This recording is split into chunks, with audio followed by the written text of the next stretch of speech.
Hey, what's up, everybody? Welcome to Sober City. My name is Seth, and I am an alcoholic. Sure appreciate you listening and joining in once again. Excited for you to meet my friend Kyle, who has got about 5 years of sobriety, 4.5 roughly.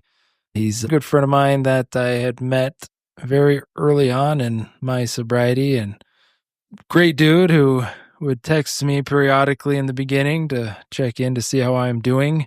I always admired him because he was a bartender, and I always thought to myself, how the heck can you be a bartender and be sober? At the time, to me, I thought that was an impossible feat. Obviously, now I can see that's probably really not as big a deal as I thought it was initially, but man, when you're thinking about not drinking and all you're doing all night is serving drinks and being around other people that are getting to do what you'd desperately love to do, I just thought that was pretty remarkable. But that's Kyle, just a stud, all around great guy, rugby player, just tough as nails, and is just full of life. So I was pretty excited when he said he'd like to be on this thing, and I'm excited for you to be able to listen to his story, and hopefully you're able to be inspired by him like I was. I hope you all are doing well and enjoying life and being grateful for it. Every day is a gift. That's why we call it the present. that's, that's stupid, but I like saying it. So anyways, life is beautiful. Sobriety is worth it. Thank God for today. This is Sober City.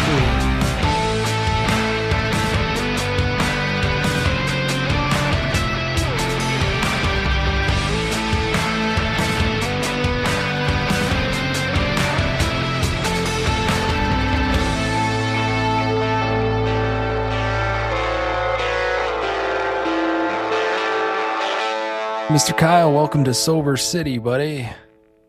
What's up, man? What's up, dude? Good to have you. Great seeing you, dude. You too, man. How long have you been sober? Since October 25th, 2020. I haven't checked my days recently. I don't really do that. I just wait for the year marks now, so. No, that's fair. You're about 4.5 years. Yep. How did you do it? I wanted to quit drinking there for the last year or so of my addictions. I just didn't know how to stop. I'd feel good throughout the day. Like sometimes I'd just like, okay, this isn't bad. And then after a few hours, start to feel like a little sick. And I'd be like, oh, I'll just do a shot and make myself feel better. And then it was like at the end of every day, well, all these shooters I took throughout the day aren't really doing anything. I better get a bottle of vodka. Right. Save myself some for the next morning.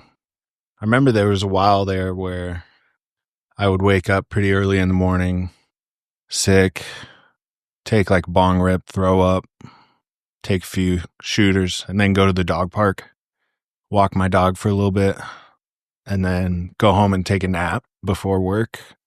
So I can be like, yeah, I don't drink before work, I took a nap. Right. Yeah. As if justifying. Yeah, as if the 99 proof alcohol wore off during my nap. I don't think so. Sure. How old are you? I'm 32 now. So you're 32. So yeah, you're kind of younger. That's a good amount of time of sobriety. For a while there, you were kind of talking about how your life was just kind of not manageable. You were kind of powerless over alcohol. 100%. Yeah, I never really thought I had a problem drinking. I was just chalked it up to, well, I'm a bartender. You can't be an alcoholic bartender. Well, no.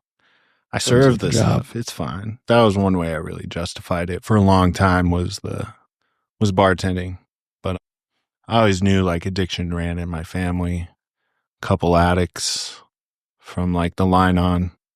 And yeah, well, I thought about this last night. I remember I had a conversation with my aunt who's passed away this past couple of years. It's been kind of hard on some of her children, my cousins and stuff. And I remember, I think I was like 14, 15, and I wrote this like long story about not wanting to grow up and be an addict.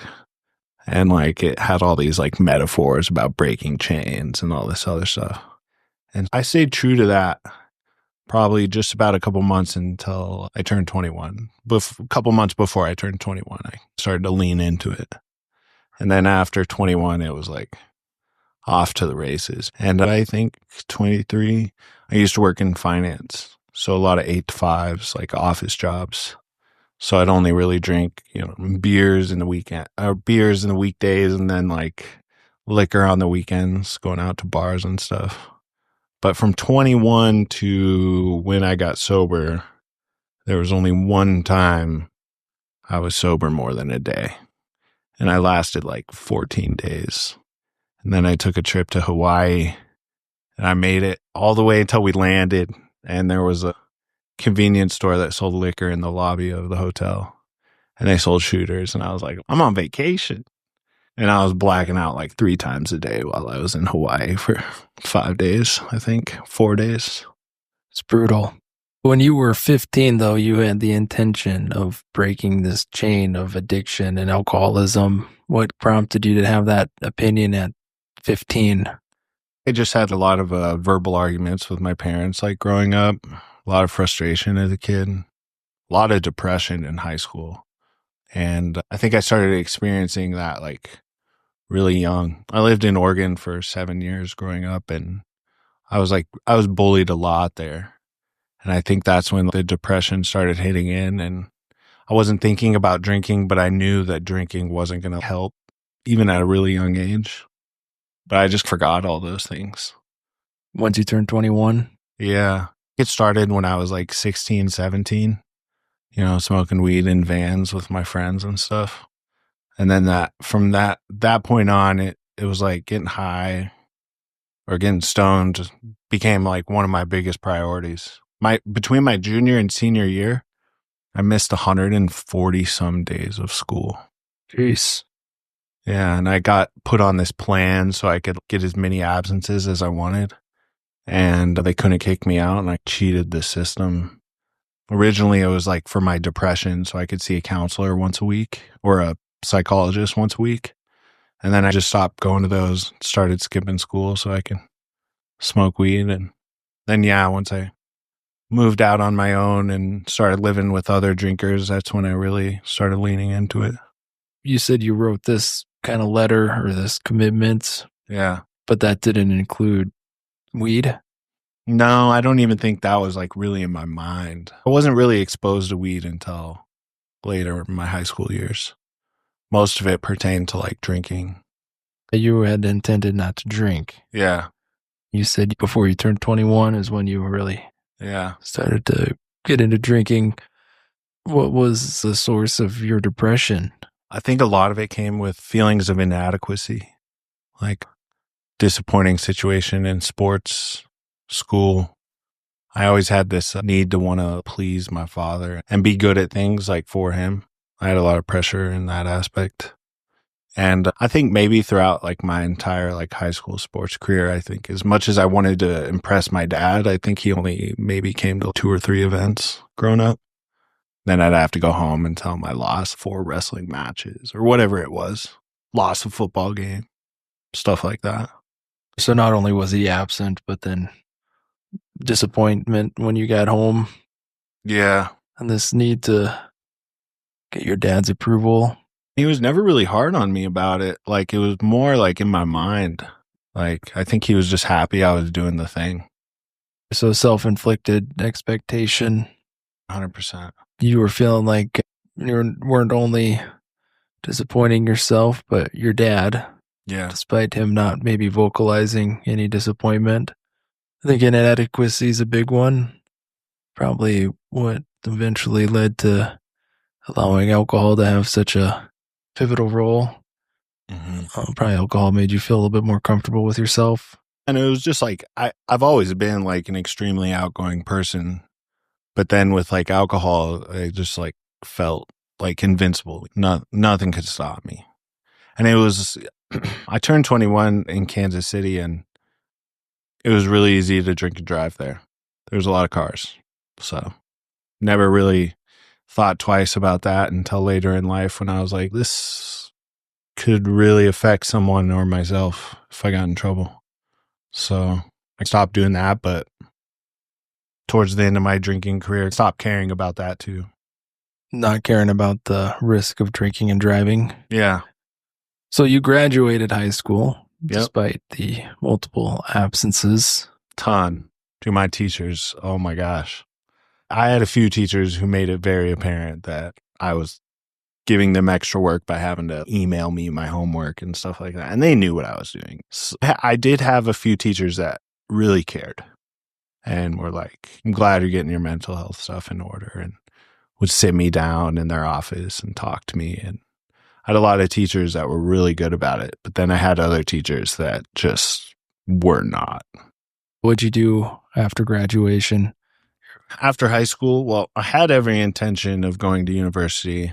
I had applied to SDSU and got in the dorms, got a roommate, and then the girl I was going to go to college with, her and I had a falling out, and I thought I was going to just take a year off and then go, like a gap year. And that turned into 3 years. I think I waited 2 years until I got into college. And then I started going to National American University when I was like 20. I just started working full time straight out of high school. And I worked a bunch of fast food jobs when I was in high school, and I knew I didn't want to do that. And then I got a call center job when I was 18, and I really enjoyed that. That was a pretty nice job for someone my age, sitting in a cubicle 8 hours a day, sometimes 10 hours a day, and just doing some of what I thought was like the easiest work in my life. I had heard they were opening up a branch in Kansas City, and I had a buddy who was thinking about moving down there. So I had transferred jobs. I transferred to that location, and I moved into a place with him. And it was really funny because a couple of weeks before I did the transfer, they were like, oh, you have to do a drug test when you get down there. And I was like, oh, we don't up here.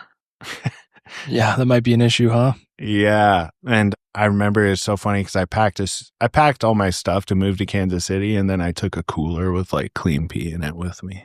I got the job. It worked. And then I clean remember pee passed, huh? I passed. But then I remember one day I just gave myself away. They just knew I was like getting stoned before work. I like came in. So I was on the 8 to 5. So I came in pretty early, and for breakfast, I just sat at my desk and ate an entire bag of Doritos. Oh yeah, that's a telltale. 100%. Yeah. And I remember my supervisors looking at me and then calling over other supervisors and looking at me, because I think I really could have moved up in that role if I wasn't doing degenerate things. So did you end up getting terminated? No, I actually ended up getting offered a position with my university. Flipped the switch when it came to college. And in high school, I would just do the bare minimum. And then when I went to college, I started getting A's, and I was like, this is actually pretty awesome. Things just started clicking. Like, I was really bad at math in school growing up, and then in college, it just clicked. Like, I just understood it better.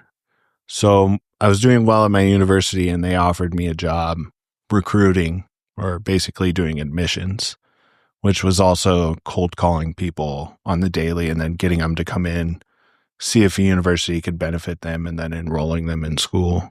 So I did that for a while. And this is in Kansas City still? Yep. You were able to quit your call center job? Yeah. And avoid probably an uncomfortable conversation with your supervisors. Yeah. Right? And went to university, you're doing well in college, got a job there. And then how did things progress? Like, that was really the start of what I thought was like a high pressure work environment.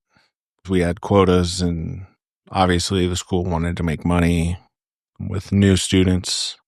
And that's when the pressure to sell more and do better calls and do better interviews and bring more people on was really starting to get to me. That's when I really started leaning into a lot of smoking before work and drinking after work. And I was really good at talking to people, but I've always been an honest person. So when the person asked about cost, I just told them there is cheaper alternatives, but they didn't really like that much, No. I know, I get it. Yeah. So just the pressure of the job led to more substance abuse, Mm-hmm. trying to medicate, trying to deal with the pressure, eventually catch up to you. Oh, yeah. Bars are open until 3 a.m. in Missouri. Oh, So it perfect. was like, I'd be out pretty late some of those nights, coming home pretty late, 4 or 5 hours of sleep if I was lucky, and then going to work the next day.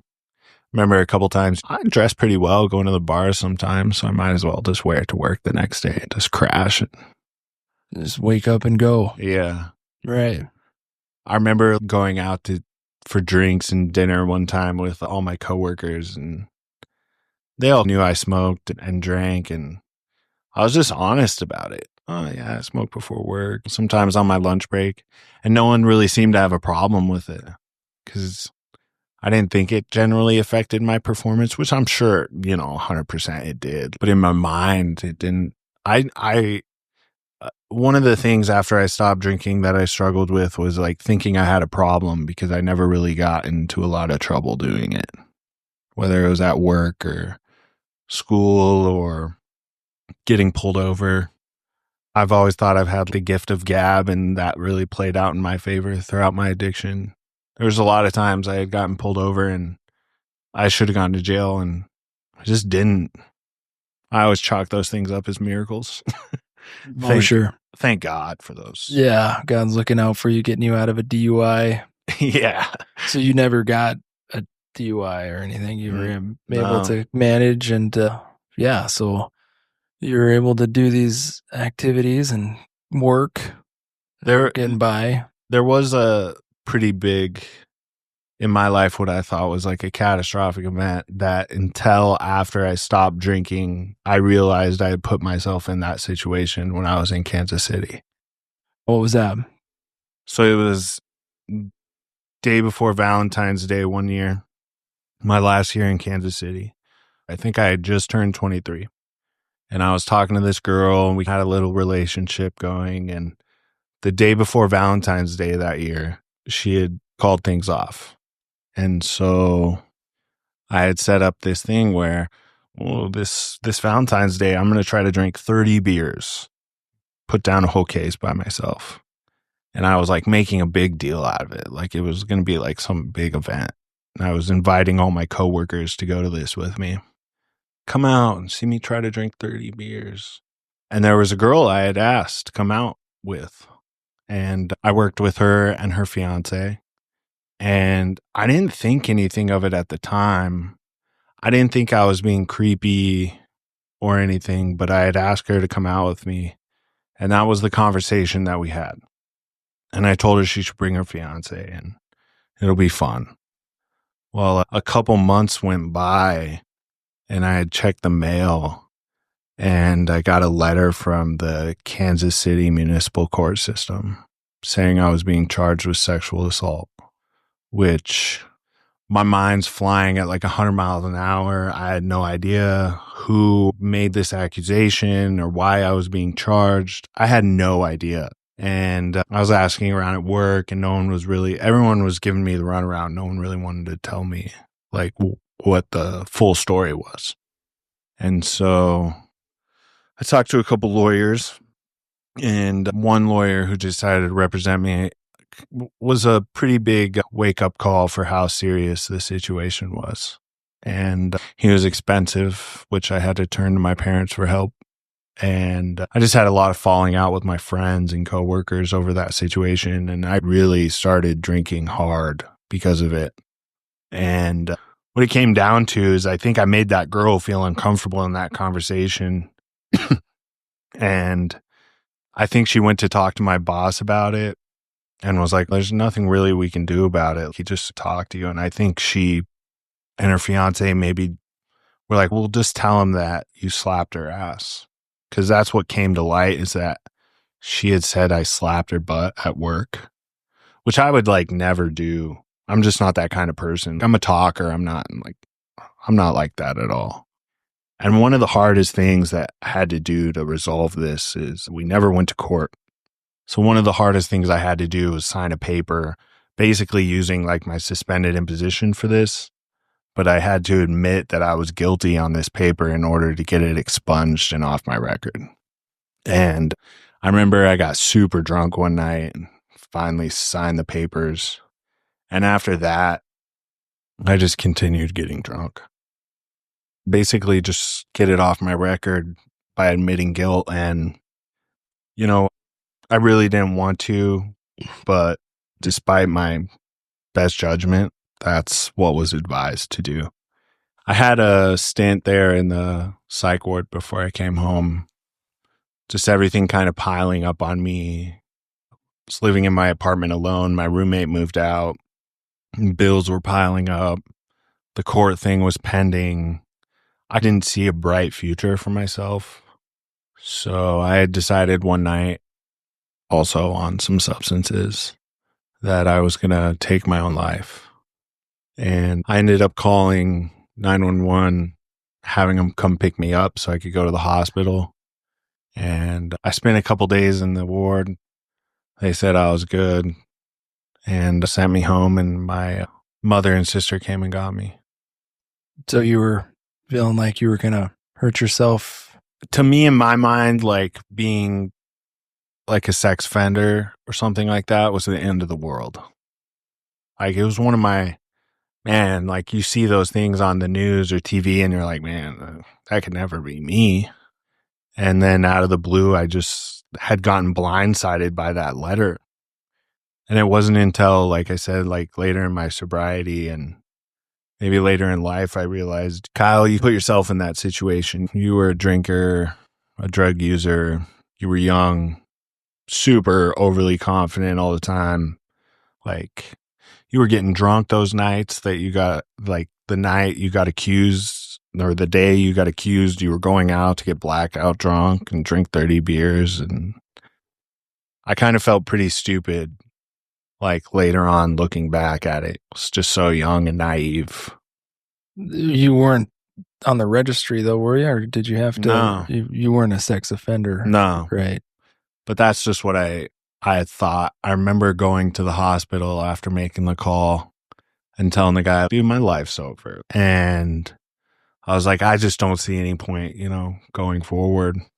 Like, I don't want to be that guy. Like, that's terrible, You were just feeling like life was getting too hard down there, and that's eventually what led to you coming back to Rapid.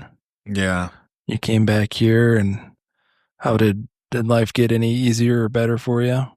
Well, at first, I think I really wanted to like turn things around. I was like, I'm not going to drink as much or like use drugs as much. And I started bartending, and it actually wasn't bad for a while. I was doing really well. I wasn't in my own place or anything yet. I was living with my dad. My parents were still together at the time, I think. And I was getting on track again. And then I had gotten into a relationship with someone who we had a lot of fun together, but it was just a lot of drinking. And I remember conversations with my mom. She was telling me she's a little older and she drinks a lot. Like, you're not seeing how much this is affecting you. And it had really tuned up my drinking habits. Like, I think I went from drinking like beers and a shot of whiskey every once in a while to like shots and vodka sodas all the time. The alcoholism was getting out of control. You have this new partner in crime to drink with. What did that eventually lead to? I just got tired of it, honestly. The relationship or the drinking? Both.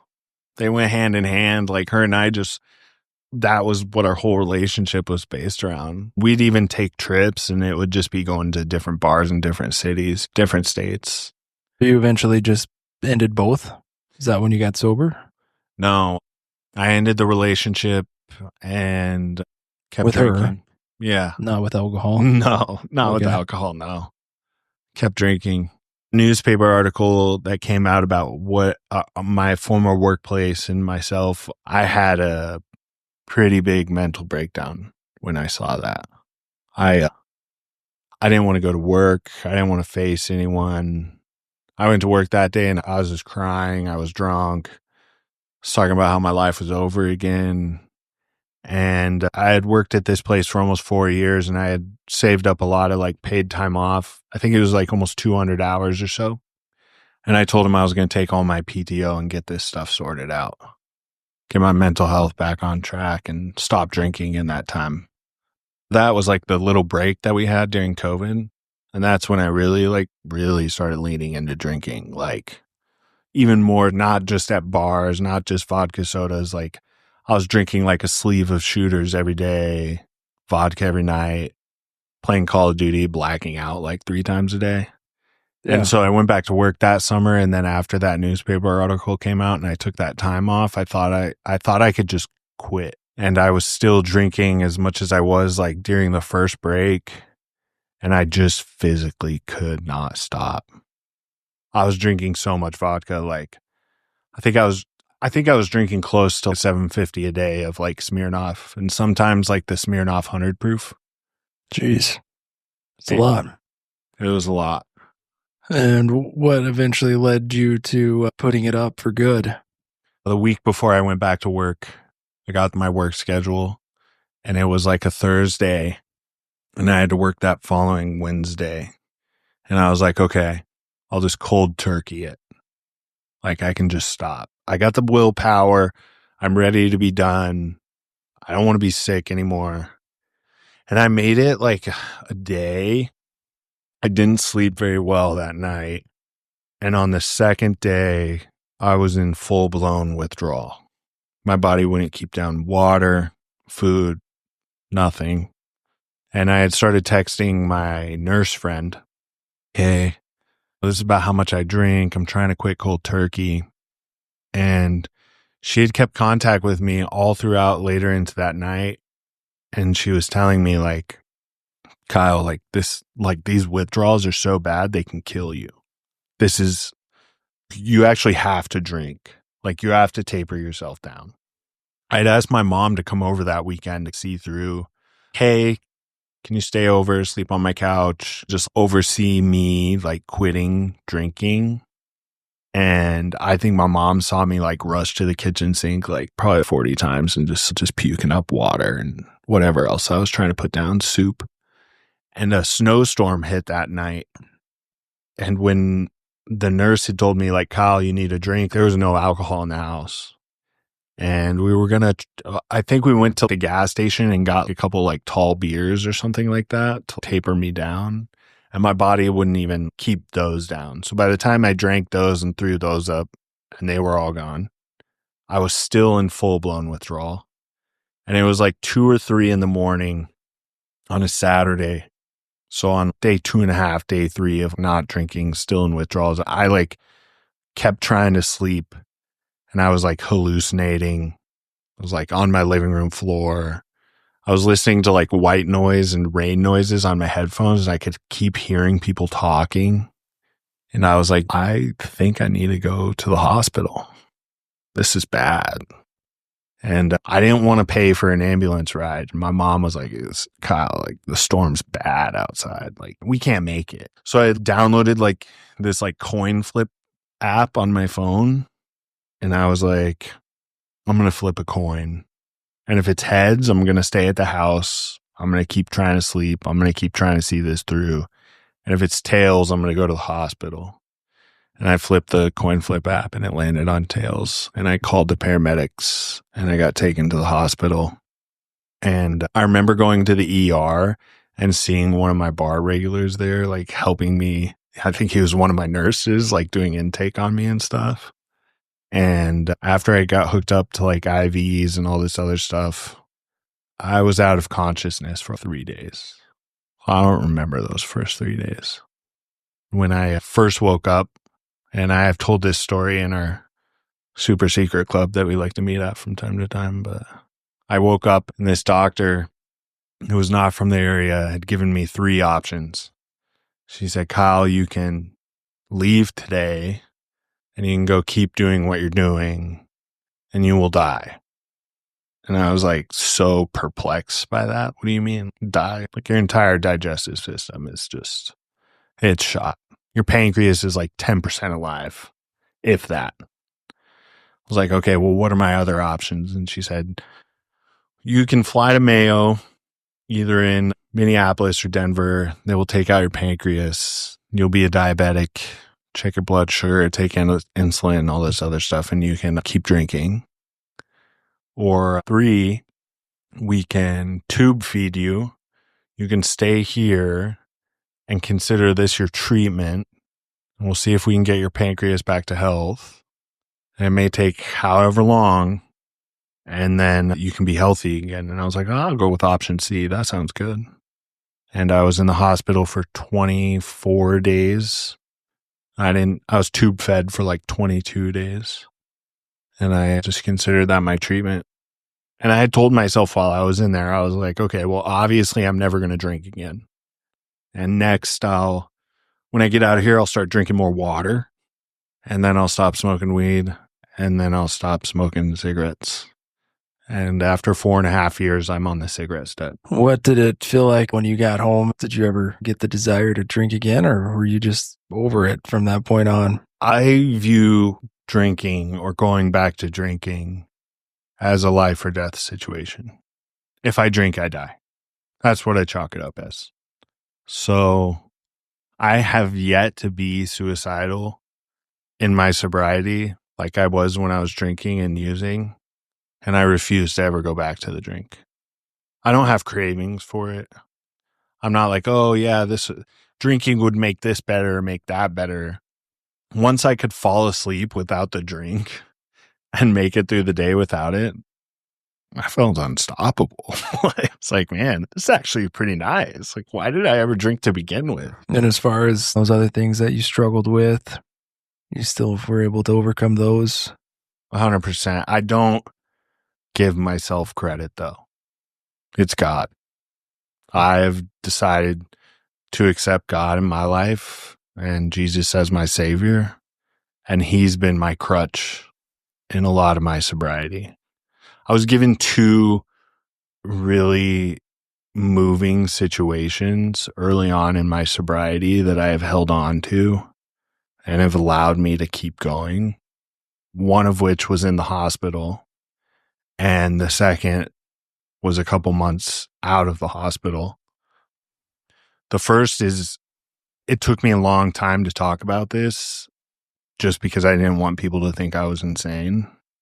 But it was about the 10th day of being tube fed and being in and out of sleep. I was sleeping one afternoon, and I had this dream that I took this Asian lady and this Asian man and 2 kids to McDonald's.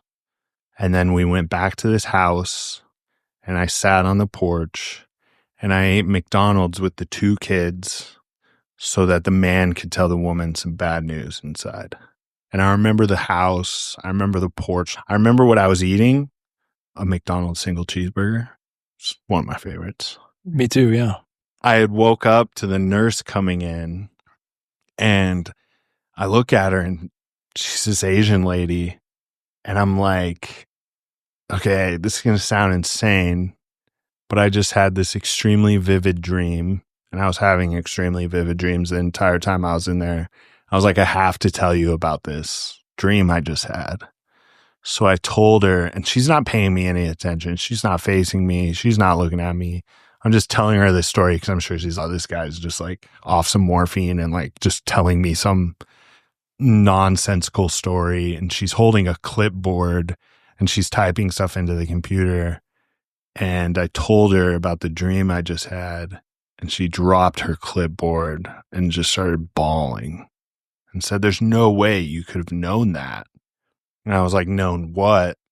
And she sat down on the bed with me, and she held my hand, and she said that her brother's wife had just died from cancer and left behind 2 kids.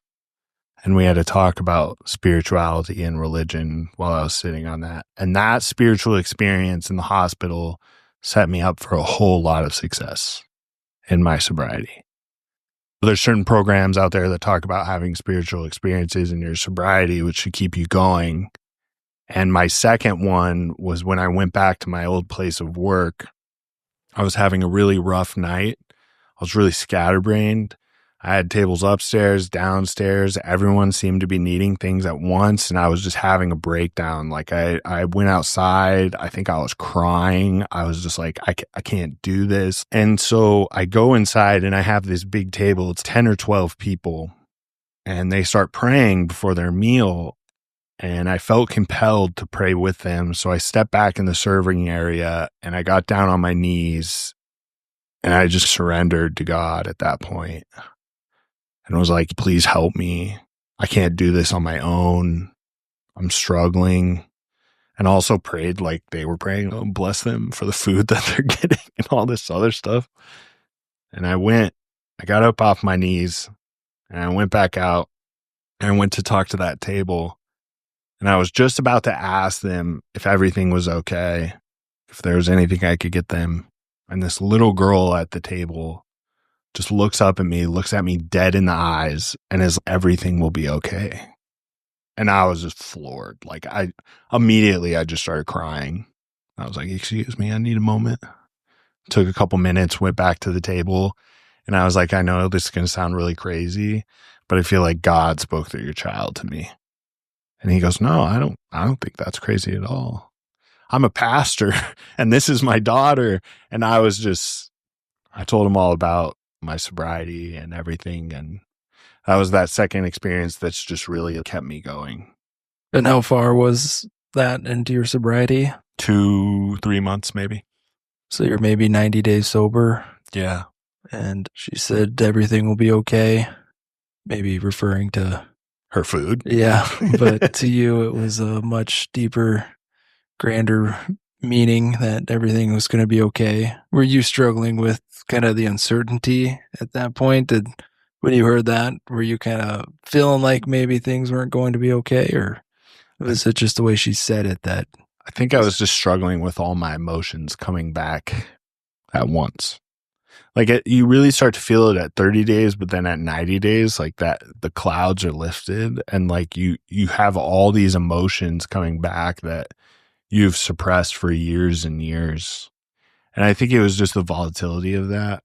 And then also I really try to pride myself on being a good server. Like I want to make sure you have everything. I want to make sure you're laughing, having a good time.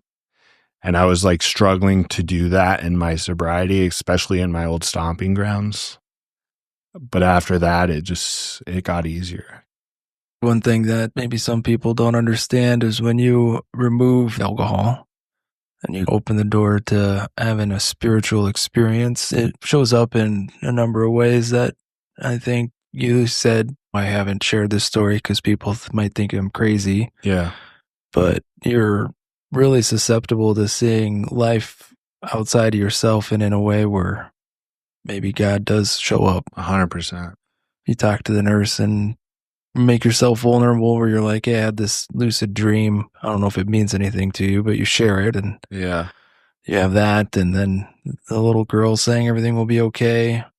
It's cool that you can cling on to those little moments in the beginning of sobriety that might be able to carry you through for years. Yeah. I couldn't put a price on those experiences. That was enough for you to get to where you're at today. Have you had any instances since then that maybe had you question your faith or your sobriety, or have you been able to stay pretty true?